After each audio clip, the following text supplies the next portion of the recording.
આપનું સ્વાગત છે। ડભોઈ હીરા ભાગોળ બહાર આવેલ વરસાદી કાંસ નજીક ડ્રેનેજ લાઇન લીકેજ હોવાને કારણે મચ્છરજન્ય રોગ અને બીમારીનો ભય ફેલાયો। ડભોઈ હીરા ભાગોળ બહાર આવેલ વરસાદી કાંસ નજીક ડ્રેનેજ લાઇન 2 દિવસ ઉપરાંતના સમયથી લીકેજ હોવાને કારણે વરસાદી કાંસ ડ્રેનેજના પાણીથી છલોછલ ભરાઈ જતા મચ્છરજન્ય રોગ અને બીમારીઓનો આસપાસના લોકોમાં ભય ફેલાયો છે। સમસ્યાનો યુદ્ધના ધોરણે નિકાલ આવે તેવી લોકમાંગ ઉઠવા પામી છે। ડભોઈ નગરપાલિકા હદ વિસ્તારમાં હીરા ભાગોળ બહાર વરસાદી કાંસ પસાર થાય છે। આ જેની બાજુમાંથી જૂની નગરપાલિકા બિલ્ડિંગ પાસે આવેલ ડ્રેનેજ પમ્પિંગ સ્ટેશનથી ડ્રેનેજ લાઇન પણ પસાર થાય છે।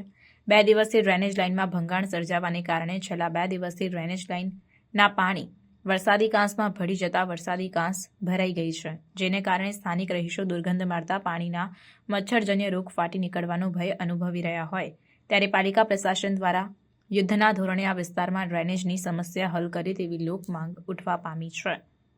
કેટલા ટાઈમથી રજૂઆત કરી છે અને આ ગટર ફાટી છે એટલે ગટરનું પાણી વરસાદી કેનલમાં જાય છે અને કેનલ આખી ફૂલ થઈ ગઈ છે ને મતલબમાં શું છે મચ્છરો ને રોગ થાય એવું પોઝિશન છે તો વહેલી તકે થાય એવી મારી માંગણી છે।